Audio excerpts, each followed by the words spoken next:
Hi everyone, and welcome back to another story from Aesop. And I'm going to tell you this story from Aesop and read it out to you so that you can improve your listening comprehension. You can expand your vocabulary knowledge in context and enjoy this story because this is a very interesting story and it can actually take some lessons. Everybody can, including me. Okay, this you can see the featured image of that, and the title is The Sick Lion. And the theme of this story is about artifice. It means playing tricks on others. And overall, it's a very interesting story. I liked it a lot. So, The Sick Lion. A lion unable from old age and infirmities to provide himself with food by force, resolved to do so by artifice. So, a lion which was really old or too old and decrepit or senile or actually debilitated by old age infirmities means weak, not firm, frail also, to provide himself with food. So he couldn't get enough food for himself. He couldn't provide himself with food. By force, resolved to do so. It means made a decision. It means made up his mind to do so by artifice. And remember, artifice, if you just click on that at littlebit.net, you will find the definition of that and actually in context, together with videos, together with actually images. So, artifice means trickery, deception, guile. So, he wanted to use or to deceive others to be fed. He returned to his den, the little home of the lion where he lives, and lying down there pretended to be sick. So he just made a scene that he was sick, and taking care of that, his sickness should be publicly known. And remember, at the Little Bit Society, you can just select any text, and our website will read out the selected part to you out so that you can improve your listening comprehension automatically on demand. Okay.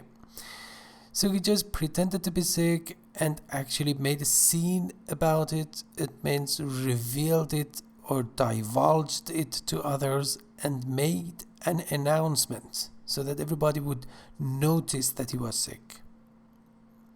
The beast here refers to the animals of the of jungle, expressed their sorrow or grief, sadness, and came one by one individually to his den, where the lion devoured them.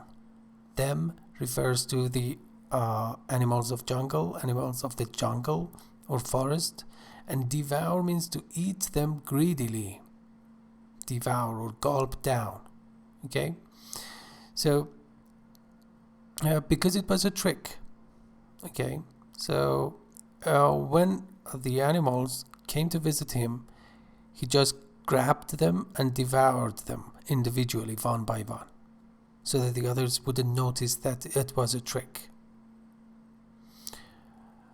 After many of the beasts had thus disappeared, thus means therefore, so they vanished because they were eaten by the lion, the fox discovered the trick, and presenting himself to the lion, stood on the outside of the cave at a respectful distance and asked him how he was.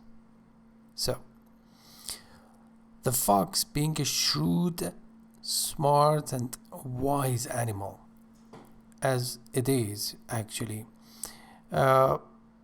just took this lesson, discovered the trick, and presenting himself to the lion, showing himself to the lion, stood on the outside of the cave. So the fox didn't enter the den. At a respectful distance, it means noticeable, relatively long. So he kept distance. We say he kept distance, and asked him how he was, and he said he greeted the lion at a long distance, and he didn't approach the lion. And he said, how are you? How is it going? Okay.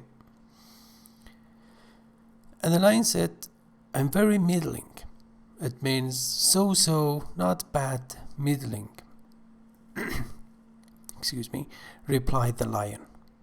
But why do you stand without? It means come in, enter, get closer. Why do you stand so far away from me? Without. Pray enter within to talk with me. Pray is an interjection, and it means, actually it's literary or old-fashioned, and it means please.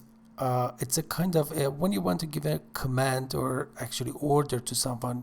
In the past you used to say pray, and it doesn't have any specific meaning by itself. It's an interjection. Enter within to talk with me. No, thank you, said the fox. And why? Because, he said to the fox, I noticed that there are many prints of feet entering your cave, but I see no trace of any returning. This is a sign of wisdom, smartness, intuition. I noticed that there are many prints of feet, footprints, okay, entering your cave or den. For cave, you can say den here. But I see no trace of any returning. It means they didn't make any return. They didn't return or get out of the cave. And from this point or scene, I can come to this conclusion that they must be eaten. Very good. So, related idioms or proverbs. He is wise who is warned by the misfortunes of others. A very intelligent and smart quotation. He is wise who is warned. It means who takes this lesson actually by the misfortunes of others, bad luck of others. Therefore, he doesn't need to just take the same lesson again and again and repeat something again and again.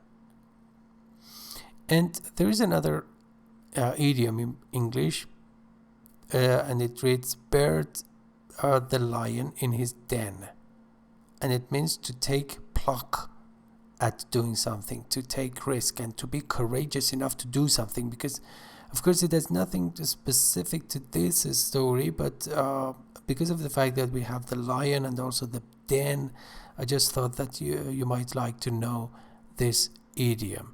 When you say beard the lion in his den, it means when you beard the lion in his den, it means that you tend to be courageous enough to deal with a source of danger or fear. You combat your fear and get out of your comfort zone. Okay, I really hope you enjoyed this lesson, and as you can see, you could brush up a lot of vocabulary items. And let me show you some related lessons. The Miser English fairy tale, you can see its featured image, and also the Bear and the Two Travelers, another story from Aesop, and another story from Aesop, the Wolf in Sheep's Clothing. And all of them come with podcasts and video tutorials, and also listening practice, vocabulary practice, and so on and so forth. Thank you very much for your attention. Please do not forget to subscribe to our YouTube channel and give us a thumbs up and share it with your friends. Thank you very much in advance, and see you soon. Bye-bye.